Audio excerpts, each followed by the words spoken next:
يا إمام الرسل يا سندي. Assalamualaikum warahmatullahi wabarakatuh.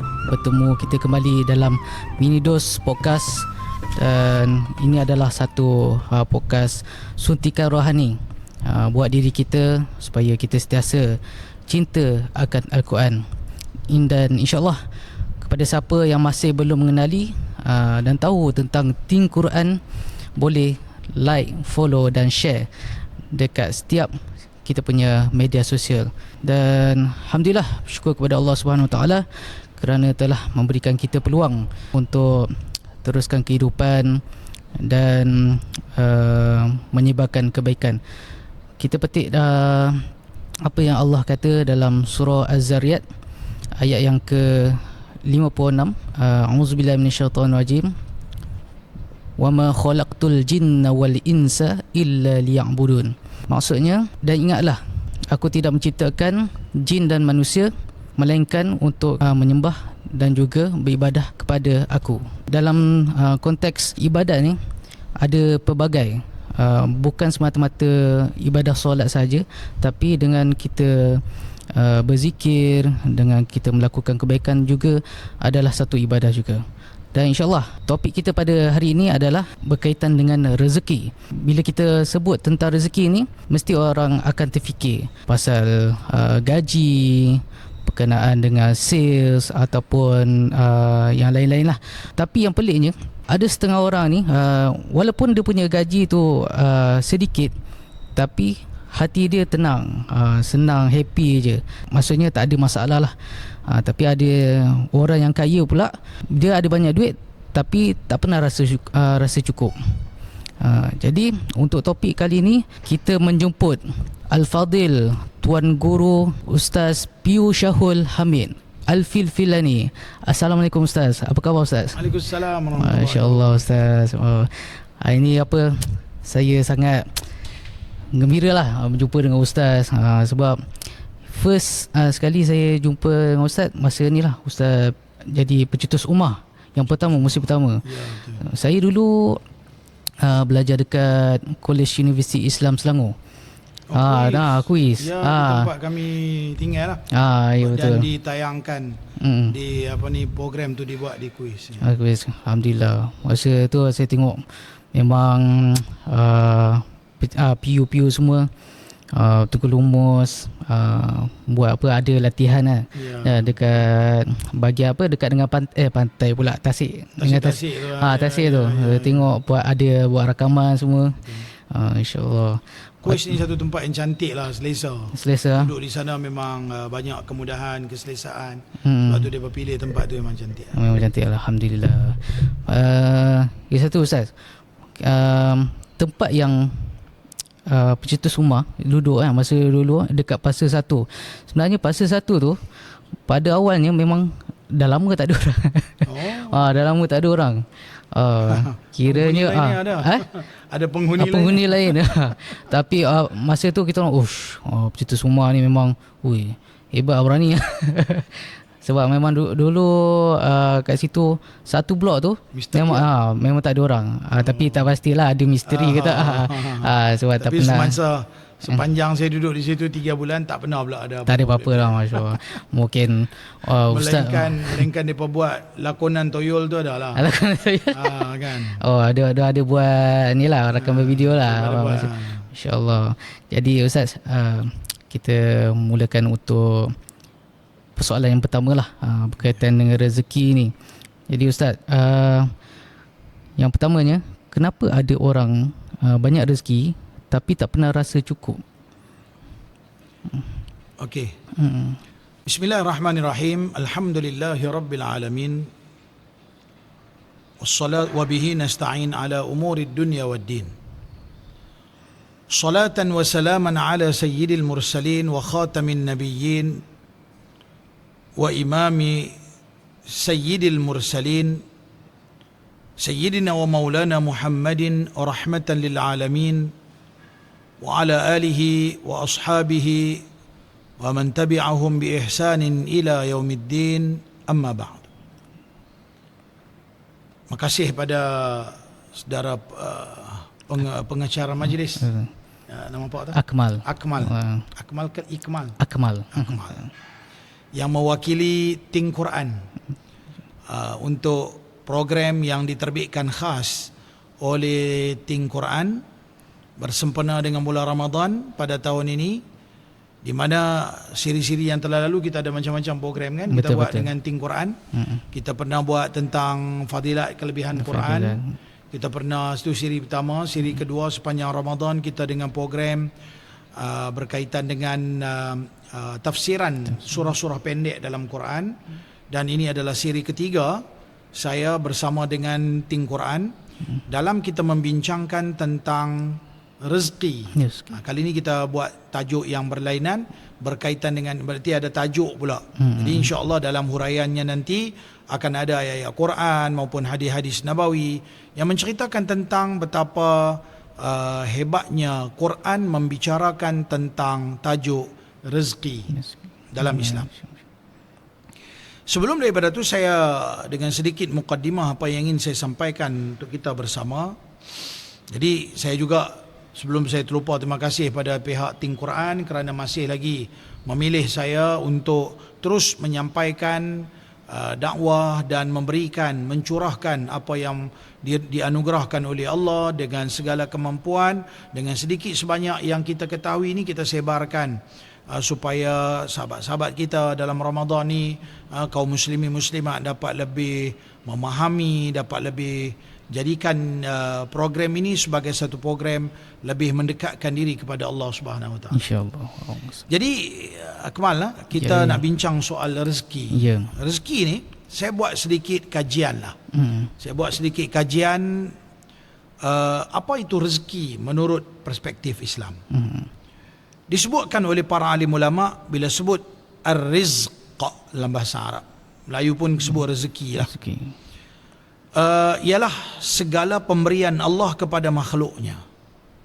Apa saja yang Allah bagi kepada makhluk, sama ada dia suka ataupun dia tak suka, sama ada dia sedar ataupun dia tak sedar, sama ada dalam bentuk material ataupun tidak, sama ada benda tu berkat ataupun tidak, maka semua tu nama rezeki.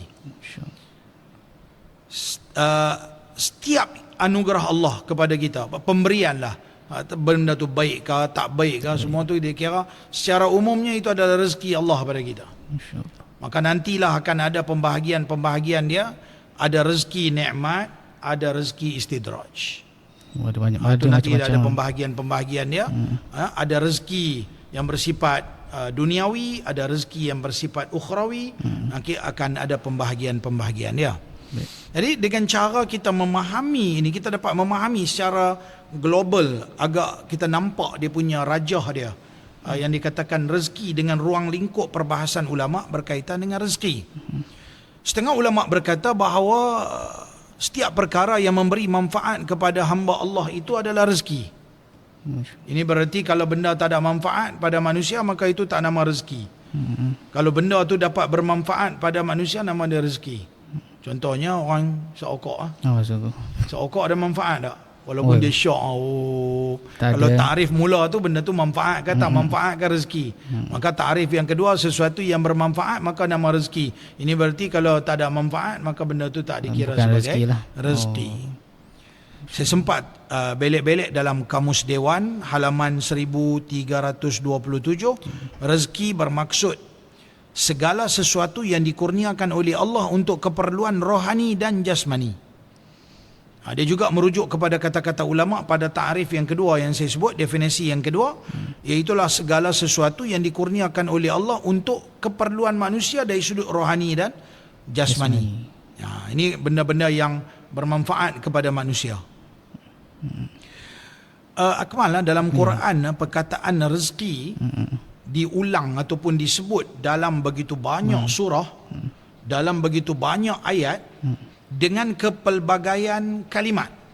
Ada disebut dengan kalimat razaqakum, ada razaqanakum, ada razaqanahu, ada razaqanahum, ada razaqahum, razaqani, narzuqu, yarzuqukum, rizqan, rizqun, razaqa, ar-razzaqu, raziqina. Oh, dengan masih ada lagi beberapa banyak perkataan dan dengan kepelbagaian kalimat-kalimat isim dan fi'ilnya, masdar, isim fa'ilnya, isim fi'il madinya, fi'il mudhari'nya, maka diulang sebanyak 123 kali. 123 kali. 123 kali itu menggambarkan ada 123 ayat. Masya-Allah. Ini saya tak jumpa di mana-mana, tetapi saya sendiri tengok, buka balik, cek balik dalam Kamus Al-Quran, dan kita cek tengok perkataan dia, ada 123 ayat yang menceritakan tentang rezeki dengan kepelbagaian makna. Menggambarkan Allah memberi rezeki, menggambarkan sesuatu kurniaan Allah dan sebagainya. Ini menunjukkan bahawa tajuk yang dipilih untuk kita bincang pada siri kali ini tak kurang pentingnya dalam kehidupan manusia. Sebab kita membincangkan benda yang Quran dah membincangkannya begitu banyak. Quran membincangkannya begitu banyak. Dan saya pasti kalau kalimat-kalimat razaqa ni sudah pastinya kalau dalam ting Quran tu, kalau kita duk main ting Quran kan, dia mesti antara kalimat-kalimat yang awal-awal lah. Sebab dia mempunyai ulangan yang banyak. Sebab Quran, dalam ting Quran, untuk makluman kita bersama, dia mulakan dengan perkataan yang paling banyak sekali dalam Quran. Ataupun yang selalu-selalu diulang-ulang dalam Quran. Supaya kalimat-kalimat ni berterus kepada kalimat-kalimat yang jarang-jarang disebutkan dalam Quran. Jadi supaya kita lebih, apabila kita dah mula belajar daripada awal itu, kita dah tahu dah kalimat-kalimat ni, nanti yang belakang-belakang kita jadi mudah untuk kita nak mempelajari Al-Quran. Ini kelebihan dia tuan-tuan. Rugi kalau siapa tak ada dalam handphone dia ting Quran. Dalam handphone saya pun ada ting Quran. Jadi kalau ada lagi rakyat Malaysia yang tak tahu apa dia ting Quran dan tak ada lagi aplikasi ting Quran, bagi saya amat mengecewakan, amat rugilah. Maknanya nampak sangat ketinggalan tentang Quran. Sebab ini mudah Ustaz. Mudah. Bahasa kami orang Pulau Pinang kan, kalau tak ada lah program ting Quran lah handphone, memang cerai lah. Kira koman lah, ketinggalan zaman lah. Kan, anak-anak saya berebut balik je nak main ting Quran, balik je nak, sampai yalah kita tak bagilah anak-anak main handphone kan, tapi saya kata syarat ting Quran boleh. Jadi berebut tau nak main ting Quran, sampai yalah yang level lebih-lebih tu anak yang pergi, bukan bapak yang pergi kan. Bapak punya perjalanan sendiri kan. Kita belajar bahasa Arab, jadi kita cara kita, tapi anak-anak memerlukan kepada ting Quran ni. Dia memang galik kalau ada orang main Mobile Legend lah contohnya, kan zaman lah ni. Bagi saya lah rugi lah. Mobile Legend takkan menyebabkan manusia jadi hero. Tuan Guru pun tahu pasal Mobile Legend. Saya jumpa budak-budak tepi jalan, kami buat street dakwah. Dia duk main Mobile Legend. Kalau sebelum tu dengan PUBG dia. Saya kata boleh jadi hero ke kalau belajar macam ni? Tak boleh jadi hero. Tapi orang yang main ting Quran ni, dia boleh jadi hero Al-Quran. Masya-Allah. Dia boleh jadi hero Al-Quran. Siapa pun, walaupun dia ni penganggur tepi jalan, contohlah, katalah dia tukang cuci kasut tepi jalan, masa-masa lapang dia main ting Quran, saya pasti dia lebih baik daripada orang lain yang mungkin lebih banyak masa duduk di masjid tapi tak pernah ambil tahu langsung tentang ting Quran. Akhirnya tak tahu, pergi masjid, orang baca, dia pakai main angguk je, apa benda dia tak faham. Rupanya dia angguk tu mengantuk. Betul. Kan? Betul juga Ustaz. Tak maaf lah kan. Tapi nak abang kata macam tu keadaan kita. Betapa tengok Tuhan kata apa dalam Quran, afala yatadabbaruna al-Quran. Kenapa tak mau tadabbur makna-makna Al-Quran? Sekarang ni Allah membuka satu idea yang dicampakkan kepada Datuk dan dia punya tim Quran ni. Allah campakkan pada mereka, walaupun aplikasi ke apa ke itu belakang cerita, tapi macam mana dalam negara kita ada manusia yang Allah campakkan kepada mereka satu idea yang idea tu boleh membantu umat Islam untuk memahami Al-Quran.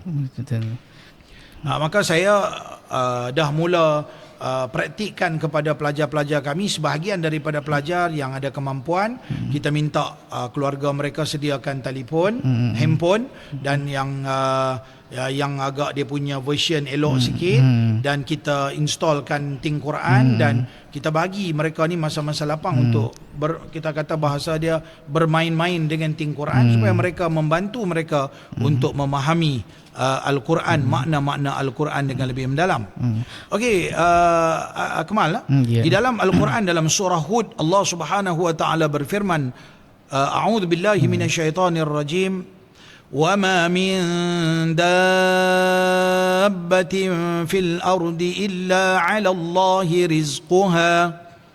Shadaqallahul azim. Allah berfirman di dalam Al-Quran, wa ma min dabbah, tidak ada sesuatu yang melata di bumi. Tidak ada sesuatu yang melata di bumi. Maksudnya semua makhluk yang ada di permukaan bumi ini, illa 'ala Allahi rizquha, melainkan ke atas Allah rezekinya. Maksudnya Allah dah berikan jaminan rezeki. Masya Allah. Ya, walaupun ada burung terbang di udara, tapi dia kena turun juga. Jadi tak ada benda yang tak duduk di bumi. Burung ke apa ke semua akan turun, dia akan turun juga. Jadi semua yang berada, binatang, manusia, jin, segala makhluk Tuhan yang ada di permukaan bumi ini, semua ada rezekinya yang dijamin oleh Allah Subhanahu wa taala.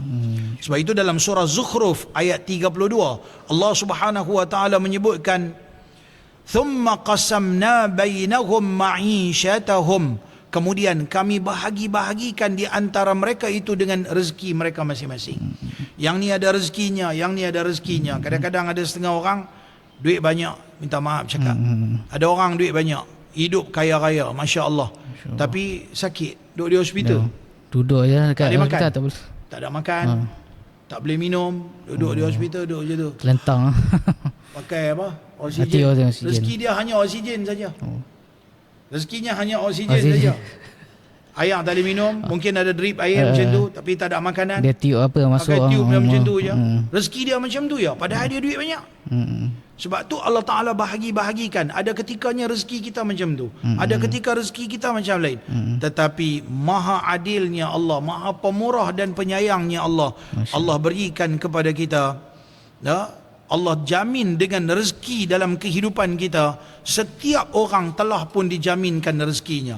Sebab itu di dalam sebuah hadis dalam Matan Arba'in disebutkan oleh Imam Nawawi dengan hadis yang keempat, di mana Allah Subhanahu wa taala menyebutkan tentang kejadian, Nabi menyebutkan tentang kejadian manusia. Kata Nabi, manusia ni dalam bentuk air mani, persenyawaan tu dalam bentuk air mani dalam rahim seorang perempuan ataupun ibu kepada anak tu 40 hari. Kemudian daripada 40 hari dia membentuk seketul darah. 40 hari. Kemudian dia membentuk seketul daging 40 hari. Setelah 120 hari Allah menyeru para malaikat. Maksudnya Allah perintahkan para malaikat, pergi kamu untuk menulis, wa yu'maru bi arba'i kalimatin, disuruh, diperintahkan untuk menulis 4 perkara, bi katbi rizqih, untuk pertamanya menulis rezekinya, wa ajalih, dan ajalnya, wa amalihi, dan juga amalnya. Apa dia nak buat kerja, amal dia sama ada syaqiyun au sa'idun, yang akhirnya dia ni akan jadi orang yang berjaya, orang yang gembira, orang yang berbahagia, ataupun orang yang celaka.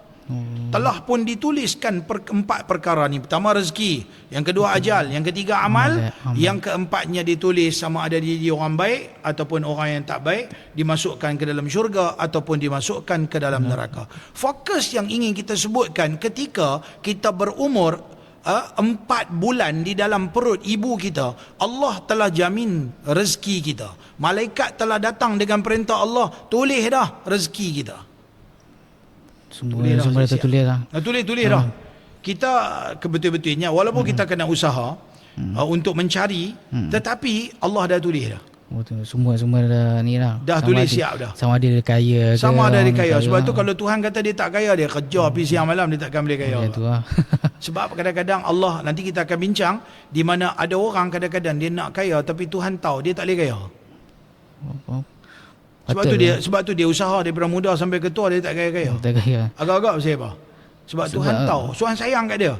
Tuhan tahu kalau dia kaya, dia akan lupa daratan. Lebih baik dia miskin, dia akan pergi masjid. Maka sebab tu kita kena redha Allah bagi kat kita macam tu. Kadang-kadang hidup kaya, saya jumpa ramai orang-orang kaya. Main mengadu, sembang-sembang. Kan kita bina madrasah, orang main bagi sumbangan. Bila dia main bagi sumbangan, dia kata, tolonglah Ustaz, doa kat saya, tunggu. Saya ni sakit, saya ni ada masalah macam ni, ada orang dengki. Ya biasalah orang kaya kan. Orang mesti ada orang dengki, ada cabaran dalam perniagaan dia. Tolonglah, walaupun tapi hati saya tak tenang, fikir macam tu, fikir macam ni. Sebenarnya inilah menjamin, nanti kita akan bincang juga berkaitan dengan keberkatan di dalam hidup. Rezeki yang ada berkat dan rezeki yang tidak ada berkat. Maka pentingnya untuk kita memahami rezeki yang diberkati oleh Allah Subhanahu wa taala dan rezeki yang tidak diberkati. Tuan-tuan yang dirahmati Allah Subhanahu wa taala. Kita masuk kepada sedikit tentang topik keberkatan. Apa dia keberkatan tu? Selalu orang kata ni berkat ni. Berkat ni maksudnya apa yang dia buat tu baiklah. Baiklah, tapi kita tengok kepada takrif nanti ya. Kita buat study sikit pasal keberkatan ni supaya kita fahami secara konteks ilmiah lah. Okey, tak mau macam orang kata, "Weh ni berkat ni, berkat apa?" Tak tahu apa berkat. Cakap je berkat tapi tak faham apa dia berkat kan. Jadi kita kena belajar. Selalu memang di mulut orang Islam ni berkat sikit-sikit berkat. Ada orang bukan Islam pun yang berkawan dengan orang Melayu duk dengar berkat. Lama-lama dia kata, ni pun berkat lah ni. Padahal dia pun tak tahu apa dia berkat. Okey. Di sana terdapat sebuah ayat di mana Allah Subhanahu wa taala berfirman, ba'da a'udzu billahi minasyaitonir rajim. Walau anna ahlal qura amanu wattaqau lafatahna 'alaihim barakatim minas sama'i wal ard. Walakin kadzabu fa akhadnahum bima kanu yaksibun. Sadaqallahul azim. Kata Allah Subhanahu wa taala, jikalau satu penduduk di satu tempat, di satu qarya, satu negeri, satu negara, amanu wattaqau, mereka beriman dan bertakwa kepada Allah. Kita kena kembali pada agama Allah kalau kita nak berkat. La fatahna alaihim barakatin minas sama'i wal ard. Nescaya Allah akan buka pintu-pintu keberkatan daripada langit dan bumi. Tetapi walakin kadzabu, tapi mereka banyak mendustakan ayat-ayat Allah, banyak mendustakan nikmat Allah. Fa akhadnahum, kami ambil balik keberkatan tu. Bima kanu yaksibun, dengan sebab apa barang yang mereka usahakan. Dan kita sendiri usaha kita, kerja buat kita, Tuhan tarik balik keberkatan. Tuhan nak bagi keberkatan, akhirnya Tuhan tarik balik keberkatan tu, na'udzubillah. Maka sebab tu nanti kita tengok apa dia benda yang boleh menyebab keberkatan tu apa. Sebab dia ada kaitan secara amat direct, secara langsung dengan rezeki itu sendiri. Dan selalu kita sebut rezeki berkat. Kita fahami apa makna keberkatan supaya kita faham rezeki yang diberkati oleh Allah Subhanahu wa taala. Apa makna berkat? Akmal. Ta'rif ulama menyebutkan al-barakah iaitulah thubutul khair al-ilahi wa ziyadatuh. Kebaikan daripada Allah yang bersifat tetap ataupun bersifat adanya perkembangan, ada penambahan. Konsisten lah. Dia satu anugerah tambahan. Kita semayang, kata kalau semayang kita tu ada berkat. Semayang kita tu satunya dah dapat pahala dah. Kita laksanakan perintah Allah, kita dah dapat pahala dia. Tapi ada penambahan. Kepada itu di setengah-setengah ulama menyebutkan makna berkat itu ziyadatul khair fil amal. Bertambah kebajikan dalam satu-satu amalan. Katakanlah kita semayang kita dapat 27 darjat, settle. Yang tu kita ikut syarat-syarat dia, kita dapat. Tapi hasil daripada kesempurnaan yang kita jaga, Allah bagi keberkatan solat tu, dia ada satu benda lain pula yang kita tak sangka-sangka yang Tuhan akan bagi. Maka itu nama dia keberkatan. Sebab itu kalau kita nak buat perbandingan, perbezaan antara, setengah orang dia suka kata macam ni, berkat tu adalah banyak. Banyak tu baru jadi berkat. Sebenarnya tak. Berkat tak semestinya banyak.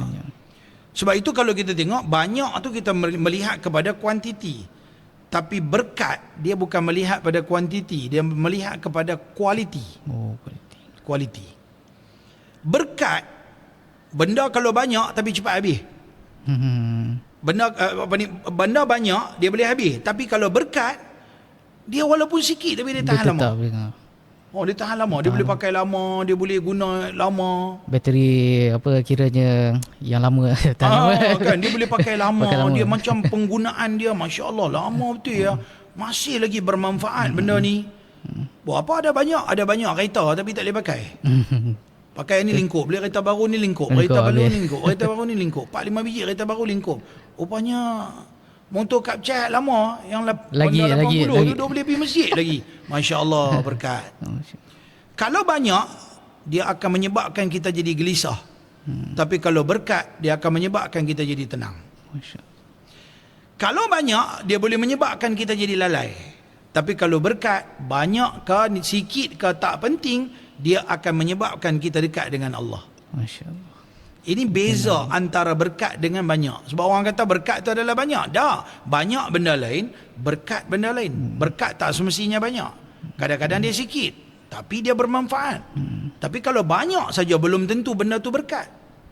Sebab tu kita kalau boleh kita nak banyak yang berkat. Banyak yang berkat. Kalau banyak semata-mata tapi tidak ada berkat. Saya bagi contoh dalam beberapa hal dalam kehidupan kita. Saya bagi contoh berkat dalam rezeki sebagai contohnya.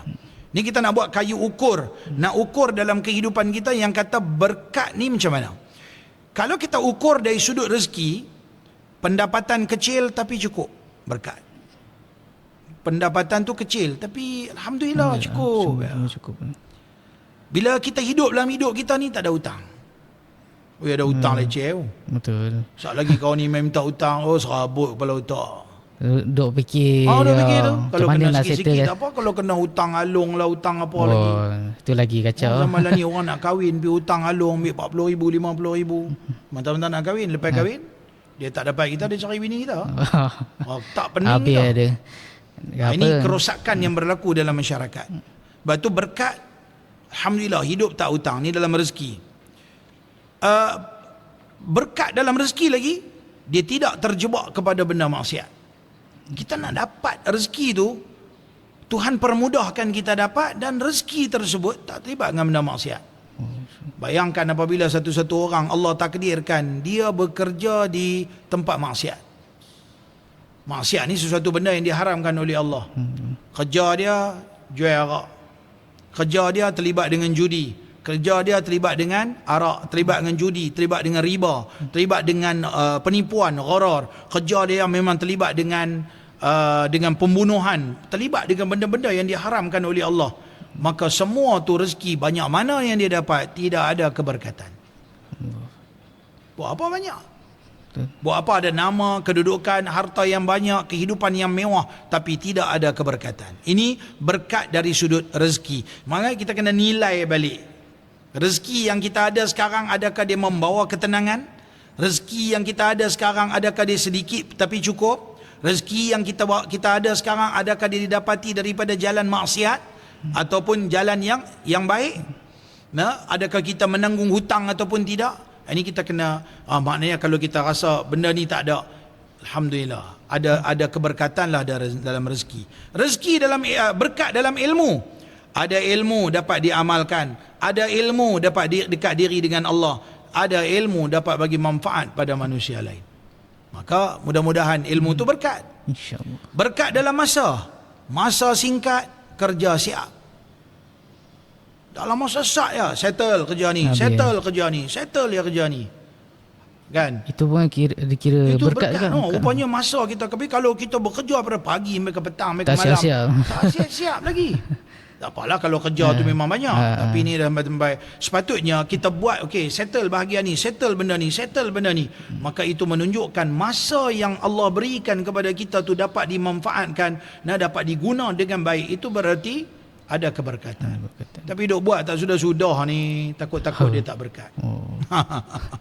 Kan? Yang kedua, berkat dalam masa hidup kita tersusun. Kita tahu ini kita nak buat ni, sekali kita nak buat ni, kita buat yang ni, kita boleh susun, boleh plan cantik, boleh atur masa kita beribadah, boleh atur masa kita silaturahim, boleh atur masa kita bekerja, boleh atur masa kita dengan keluarga dan sebagainya. Ini bererti ada keberkatan dalam masa, dan apabila dalam masa kita ada banyak amal. Boleh semayang, boleh zikir, boleh baca Quran, boleh doa, boleh tu, boleh ni, maka itu semua. penyusunan tu cantik je, tak lupa kita dengan Tuhan. Berarti masa kita ada keberkatan. Keberkatan dalam keluarga. Yang terakhir saya bagi contoh. Anak-anak mudah dididik. Bagi teguran nasihat, alhamdulillah, susah-susah sikit pun, tapi bolehlah, Allah permudahkan mereka boleh ikut. Nah, anak-anak kita mudah untuk dididik. Rumah tangga kita tenang. Berapa orang nak masuk rumah takut. Takut ada singa keluar. Kan, takut bergaduh dalam rumah. Takut ada masalah yang akan ditempuh di dalam rumah. Itu tanda tidak ada keberkatan.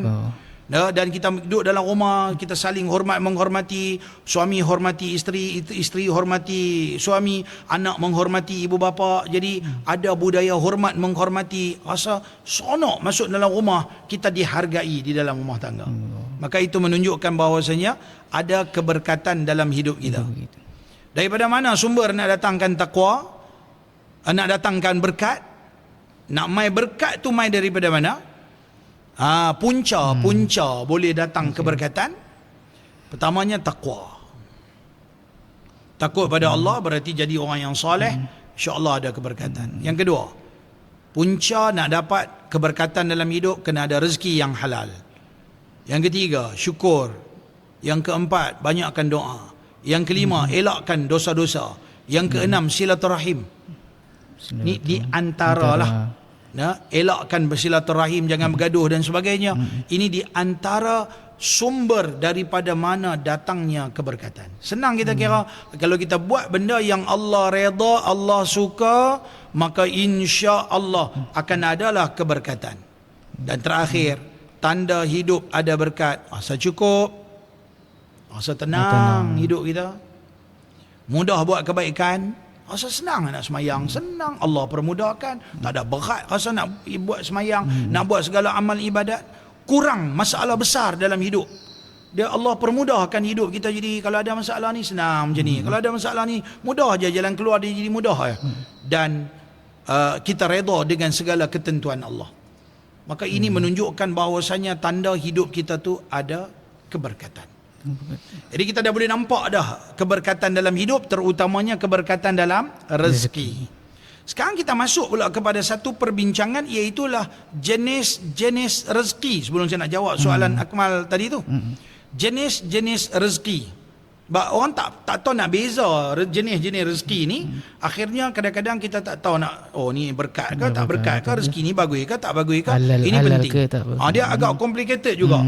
Kadang-kadang berfikir, tapi fikir sekadar berfikir tanpa panduan, tanpa arah tuju, maka berfikir kita dia akan jadi sia-sia. Tak ada jalan keluar. Dia berfikir ni Akmal, dia macam ni. Dia berfikir ni macam satu orang jalan menuju dalam hutan. Semak. Kalau dia pandai berfikir, maka dia akan cari jalan keluar. Kalau dia tak pandai berfikir, dia akan bertambah semak. Semak kau tak? Ya, semak kita. Dia macam lautan. Hutan tu. Betul. Kita tak tahu cara berfikir. Akhirnya kita duduk macam masuk lautan lah. Masuk lagi hutan. Lagi ke dalam. Lagi ke dalam. Lagi pening. Nak patah balik pun tak boleh. Yang ni yang kadang-kadang jadi masalah dalam cara berfikir manusia. Akhirnya fikir tak kena, tak lepas. Jadi gila macam tu. Okey. Jenis-jenis rezeki. Pertama, rezeki madmun dikata dalam bahasa Arab. Rezeki madmun ni rezeki yang dijamin oleh Allah, yang pasti dapat. Yang memang Allah bagi lah. Umpamanya kita manusia ni ada nyawa, ada nafas, ada makan minum, ada tempat hidup. Yang ni biasanya Tuhan bagi kat semua orang ada. Bukan orang saja, binatang pun ada. Rezeki yang Allah dah bagi jaminan. Maknanya kalau benda tu hidup, tentu ada nyawa dalam badan dia, itu rezeki dia. Sekiranya dia hidup, berarti dia bernyawa, dia bernafas, itu rezeki dia. Sekiranya dia masih hidup, berarti ada makan minum untuk dia, berarti ada rezeki dia, ada tempat tinggal dia. Itu secara asasnya. Rezeki tidak bergantung kepada kepandaian. Rezeki ni, rezeki madmun ni, bahagian yang pertama ni, dia tidak bergantung kepada kepandaian ataupun kekayaan. Rezeki ni akan tiba dengan dia rezeki ni dia mai dengan kehendak Allah, dan dia akan berakhir apabila datangnya ajal. Yang kata rezeki madmun ni, habis mati, habis rezeki dia. Selagi dia hidup, duk mai yang Allah tentukan untuk dia, maka itu nama dia rezeki madmun. Madmun, rezeki yang perlu, rezeki yang dijamin. Madmun ni dhaman maksudnya dijamin. Doman, dot, mim, nun. Dot, mim, nun. Betul. Macam saya nak jadi penjamin kepada Akmal nak beli kereta. Penjamin. Dhamin nama dia. Domin. Orang yang menjamin, penjamin. Penjamin. Akmal yang beli kereta. Saya penjamin. Penjamin. Bagi apa? Garantor. Bagi apa? Banyak. Garantor lah. Garantor lah, betul. Kita yang kita pergi kat kedai, saya garantor lah. Saya akan menjamin orang ni kalau tak bayar, saya bayar. Tolong bayarkan. Tolong bayarkan. Sebab tu jangan pandai-pandai jadi garantor pada orang. Betul. Kadang-kadang abang, adik, kakak jadi garantor. Adik belah, mampu kita jenuh lari.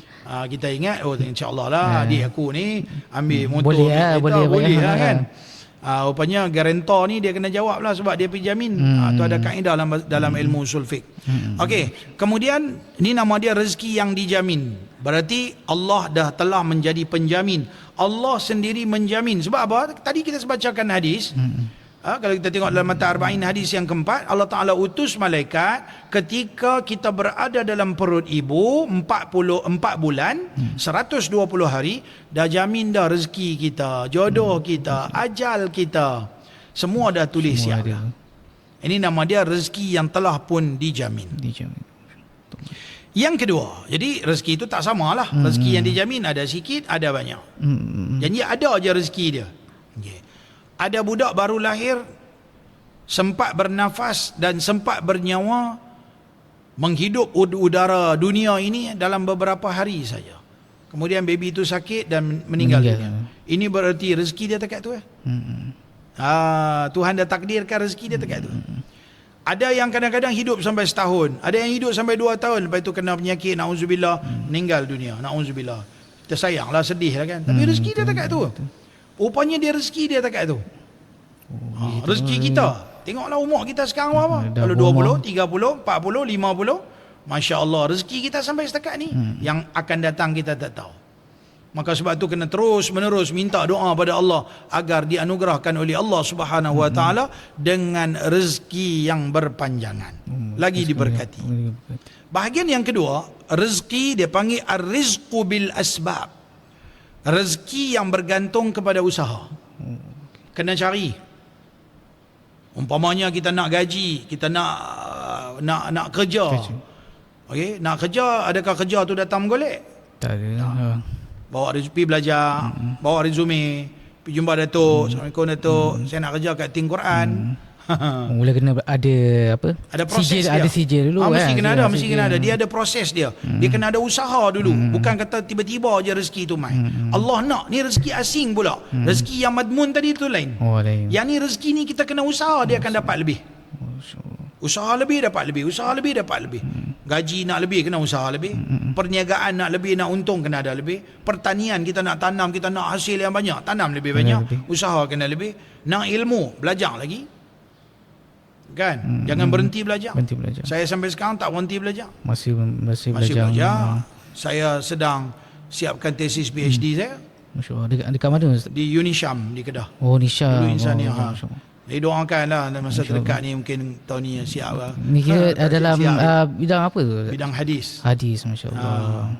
Master saya dalam bidang hadis, PhD saya dalam bidang hadis, BA saya dalam bidang syariah, dengan ada BA satu lagi dalam bidang dakwah dan kaunseling Islam. Adalah yang lain-lain tu dalam bidang perubatan dan sebagainya. Saya minat dalam bidang komplementari dan sebagainya. Minat saya sebut kata ilmu ni saya belajar. Orang ajak NLP, saya pergi belajar sampai master dalam NLP. Orang belajar coaching, mentoring, orang belajar hipnosis, orang belajar sebutlah kursus apa pun. Orang belajar perniagaan, jadi bisnes. Saya pun pergi. Bukan saya nak bisnes. Saya suka. Ilmu Tuhan ni banyak. Ada benda yang kita tak tahu. Supaya walaupun kita bukan nak jadi businessman, tapi sekurang-kurangnya kita tak kena tipu dengan orang bisnes ni. Faham. Dan ni zaman dunia di mana orang bodoh ketinggalan. Siapa tak reti dunia memang kita akan ketinggalan. Siapa tak reti IT sekarang macam-macam benda orang boleh tipu kita. Betul. Kita bawa kad, orang main duduk sebelah kita, orang boleh curi duit kita. Kononnya sampai lagu tu. Sekarang ni zaman AI tu. Zaman AI. Apa-apa AI, apa-apa macam-macam teknik orang guna. Kan, saya tak bercakap pun silap-silap satu hari nanti orang buat saya boleh bercakap. Saya duduk, orang ambil saya punya podcast ni, kan? Akhirnya nampak ustaz duduk gerak lagu tu, tiba-tiba seorang main kot lain, dia boleh Wallahu alam. Jangan sampai benda tu terjadinya fitnah pada agama. Semoga dijauhkan. Semua na'udzubillah insya-Allah.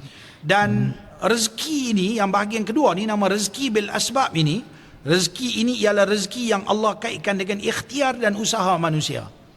Seperti mana Allah Ta'ala berfirman dalam surah An-Najmi ayat 39, A'udzu billahi minasyaitonir rajim, wa an laysa lil insani illa ma sa'a. Dan bahawa manusia ni, rezeki yang Allah berikan kepada manusia ni adalah rezeki yang diusahainya. Apa yang dia usaha, apa yang kita usaha, itulah yang Tuhan akan bagi kat kita.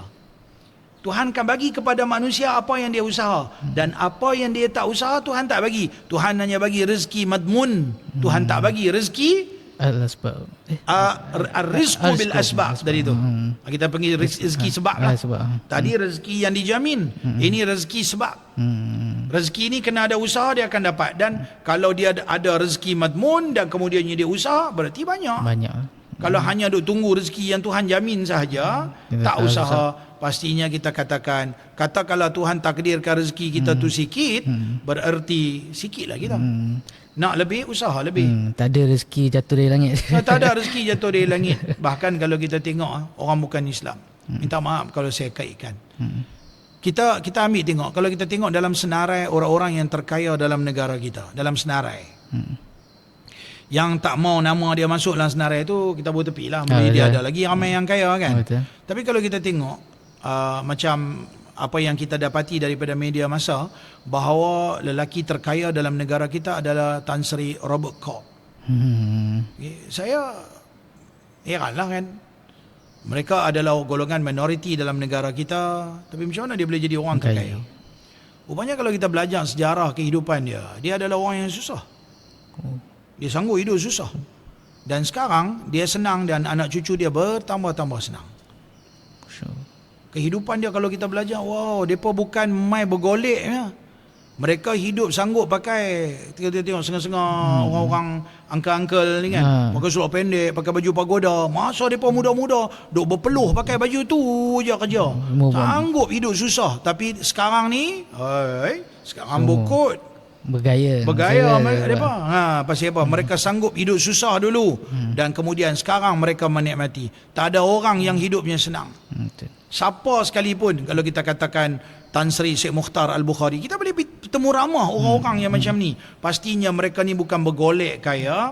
Mereka didahului oleh serba kekurangan dalam kehidupan, dan kemudiannya satu hari nanti Tuhan bagi kepada mereka dengan kekayaan yang melimpah ruah. Sebutlah siapa pun. Saya tak tahulah, mungkin kalau ada satu dua orang yang tiba-tiba dia dah beranak-beranak, mak ayah dia dah wariskan dia kekayaan yang melimpah ruah, yang tu kita kira letak di luar daripada kaedah.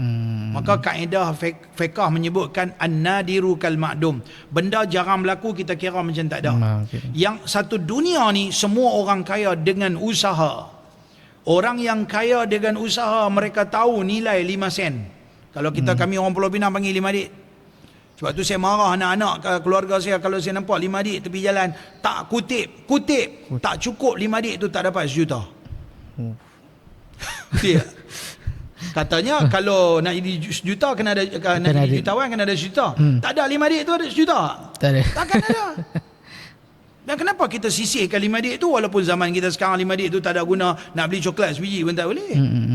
Tapi kalau 5 dik tu kita kumpul boleh dapat 50 keping, bukankah kita boleh beli macam-macam? Banyak. Jangan heran, rezeki Tuhan ambil, simpan, hormati. Ini adalah rezeki, ini adalah nikmat Tuhan bagi. Jangan lempak-lempak, buat tenang-tenang duit. Hari ni anak-anak mereka tak tahu nilai. Mereka pijak-pijak duit shilling. Saya marah, duit shilling jangan pijak. Dia adalah duit. Betapa susahnya kita nak cari duit 5 dik tu. Kawan-kawan datang tengok madrasah saya, Masya Allah, hasil sumbangan orang ramai.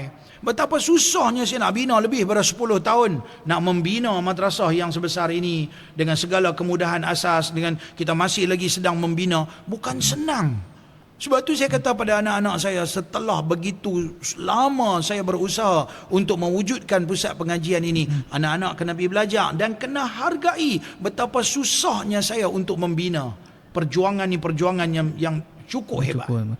10 tahun ni maksudnya sebelum ni dekat mana Ustaz? Sebelum ni di sekolah lama. Sekarang Di satu tempat dekat Teluk Kumbar. jauh lah daripada sini. Jauh lebih kurang 10 km lah lebih kurang daripada sini. Tapi itu tapak rumah asal keluarga. Jadi sebiji rumah. Jadi kemudian kita buat kutipan wakaf dan kemudian kita beli tanah di sini 3.5 ekar dan kemudian kita bina sedikit demi sedikit. Masa saya masuk Pencetus Ummah 2013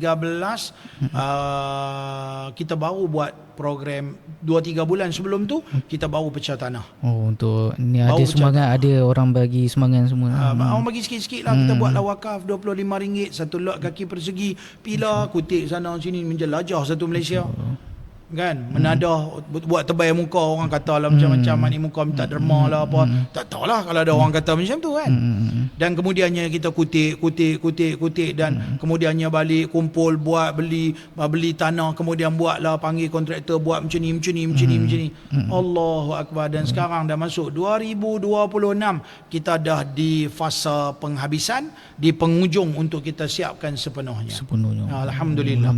Setelah kita berjuang begitu lama, sebelum daripada tu, sebab tu saya kata bukan 10 tahun, lebih daripada 15 tahun kami berusaha untuk nak mewujudkan. Dan sekarang ni bukan benda ni main golek, tiba-tiba jin daripada negara mana atau negara pasir 2 butir ambil mai satu bangunan, mai letak sini, okey, cuci kaki tangan, masuk, Assalamualaikum. Tak ada.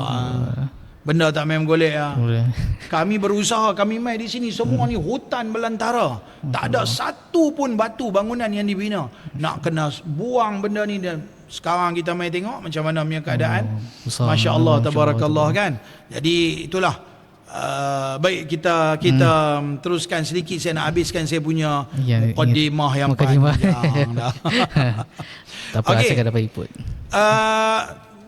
Tadi saya sebut rezeki apa? Ada 3 jenis rezeki. Pertama, rezeki madmun. Yang kedua, rezeki bil asbab. Bahagian yang ketiga, ar-rizqu bit ta'ah. Rezeki yang datang hasil daripada ketaatan kita pada Allah. Ni asing pula. Ni asing pula.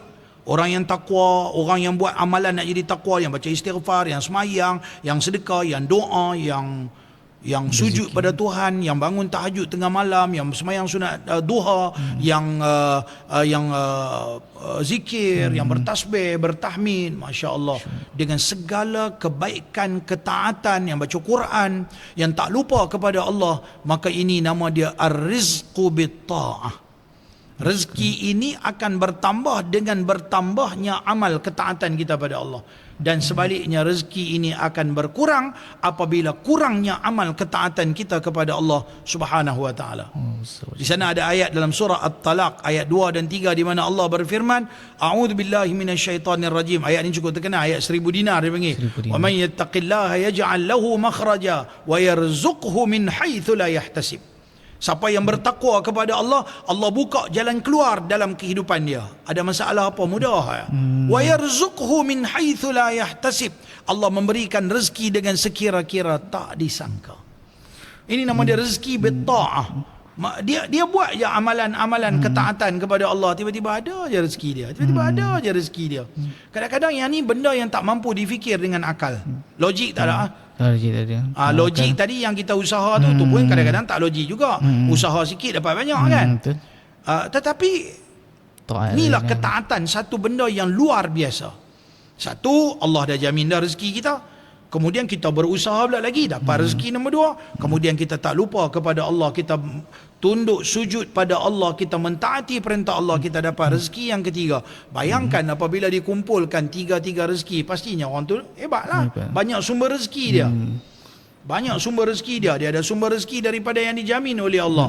Sumber rezeki yang dia cari sendiri. Sumber rezeki yang dia ketaatan dia kepada Allah. Berarti apabila dia tidak mentaati Allah, potong dah satu sumber. Ada 2, 3 ada 2 lagi. Dia malas nak berusaha, potong tinggal 1 lagi. Hak ni pun kalau Tuhan tak bagi tak banyak, pakai tak ada apa. Pakai tak ada lah. Jadi ada 3. Dari sudut yang lain pula, kita membicarakan tadi 3 bahagian rezeki. Sekarang bentuk-bentuk rezeki.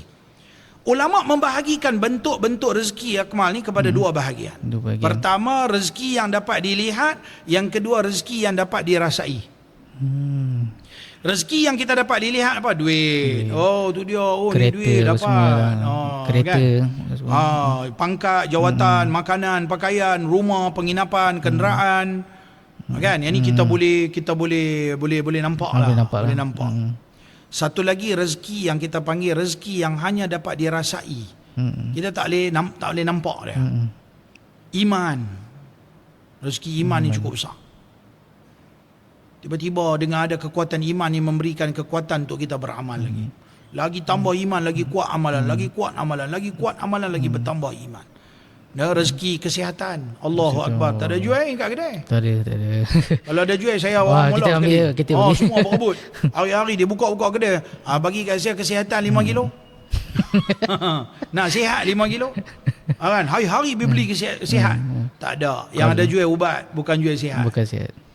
Yang ketiganya rezeki masa, keberkatan dalam hidup kita, ketenangan jiwa, keluarga yang baik, anak yang soleh, sahabat yang ikhlas, ilmu pengetahuan, akhlak dan budi pekerti. Benda-benda ni semua kita tak nampak tetapi dapat dirasai dalam kehidupan kita. Ini dia panggil rezeki dalam bentuk sesuatu yang dapat dilihat dan benda yang tak dapat dilihat tapi dapat dirasai. Setengah ulama membahagikan rezeki kepada dua. Tadi saya dah sebut rezeki nikmat dan rezeki istidraj. Ni bahaya. Ni kena ambil pengetahuan betul-betul. Pertama, rezeki nikmat. Rezeki nikmat. Rezeki nikmat ni kalau kita dapat, dia akan jadi manusia yang mensyukuri nikmat Allah. Berarti rezeki itu rezeki nikmat. Rezeki nikmat ini akan menambahkan iman dan ketaatan pada Allah. Ini yang tadi kata rezeki ketaatan tadi tu. Dia duduk dalam bahagian ni. Nama dia rezeki nikmat. Lagi kita dapat, kita syukur. Tuhan kata la in syakartum la azidannakum wa la in kafartum inna azabi lasyadid. Kalau kamu syukur aku tambah lagi. Kalau kamu kufur azab aku amat dahsyat. Maka ni nama dia rezeki nikmat apabila kita mensyukuri. Bila kita dapat kita syukur.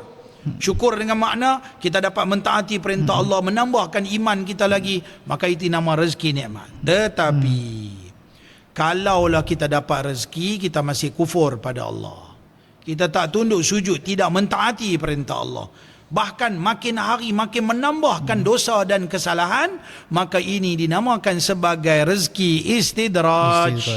Benda-benda yang buruk lah. Istidraj ni macam ni. Istidraj ni Tuhan kata dalam satu ayat, sanastadrijuhum min haitsu la ya'lamun. Kami akan uji mereka sehingga mereka tak sedar. Istidraj ni ambil.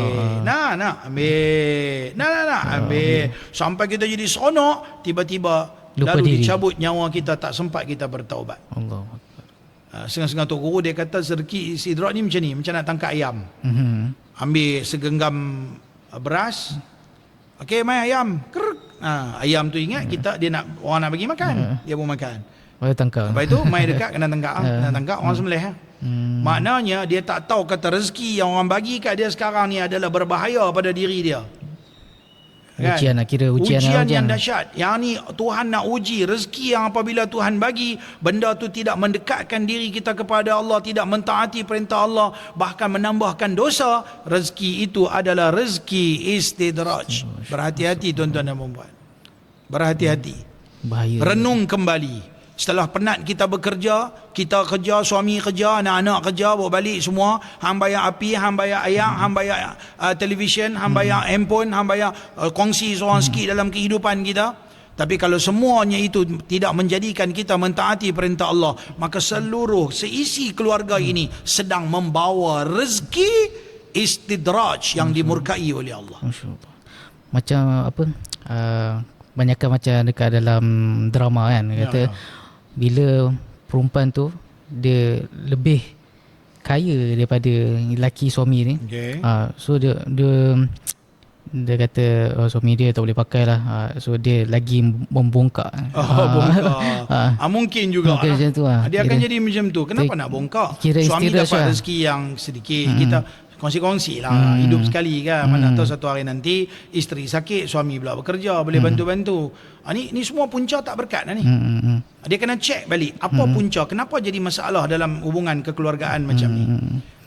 Itu mungkin rezeki itu adalah rezeki istidraj. Itu Maka masuk kalau juga. rezeki itu rezeki istidraj, istighfar, minta ampun kat Tuhan banyak-banyak, perbuat pembetulan balik, cari tuan-tuan guru, para alim ulama untuk membimbing kita supaya kita boleh kembali ke pangkal jalan dan buat pembetulan balik. Kalau tidak, rezeki kita tu adalah penyebab kita akan diazabkan nanti satu hari nanti di hadapan Allah. Oh, jadi bahaya. Rezeki itulah ujian dia. Dia duduk seronok ni kereta dia, bangga dengan kereta dia. Dia tak tahu kereta tu lah satu hari nanti nak jadi bahan pembakar dia dalam api neraka. Dia rasa bangga dengan banglo yang dia boleh duduk tu. Saya tak kata semua banglo. Ini kalau dia kufur pada Tuhan, maka satu hari nanti banglo tu, batu-batu tu lah akan jadi bahan pembakar dia dalam api neraka. Sekiranya dia rasa duit dia dapat himpun banyak, maka duit itulah satu hari nanti akan jadi bahan pembakar. Segala emas perak yang dikumpul satu hari nanti akan jadi bahan pembakar kepada dia, kerana rezeki yang dia dapat tidak menjadikan dia dekat dengan Allah, bahkan dia jauh dengan Tuhan. Allahu Akbar. Hai, Semoga kita dijauhkan. takut. Saya dengar Ini pun bahaya betul. Saya dengar pun Jadi berhati-hatilah. Kita duk syok, oh dapat rezeki, oh ni gaji, oh syok. Sono. Syok. Syok tak apalah, syok atas dunia ni. Sana ni nak syok kata syok, sini nak hidup sat.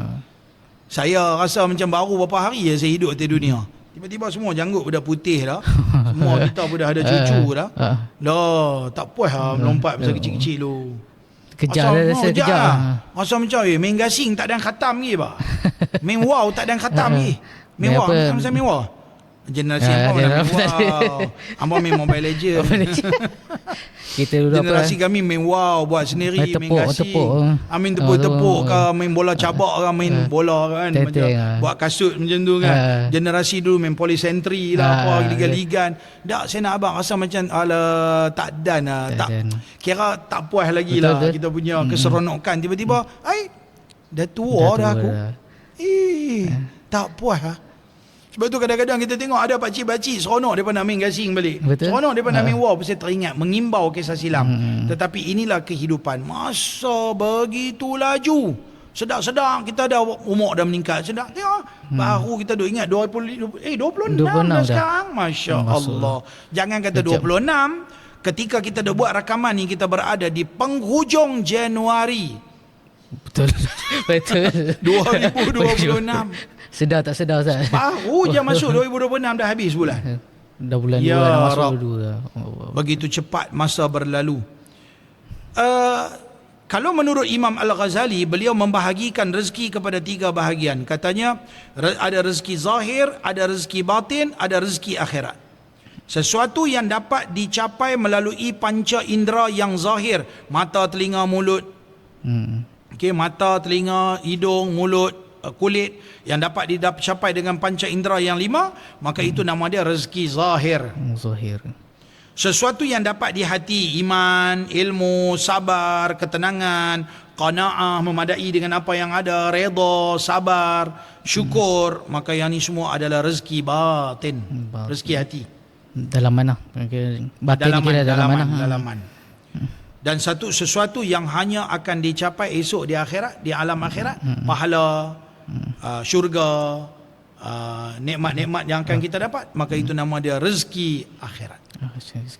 Itu nama dia rezeki akhirat. Ini bentuk-bentuk rezeki, bahagian-bahagian rezeki.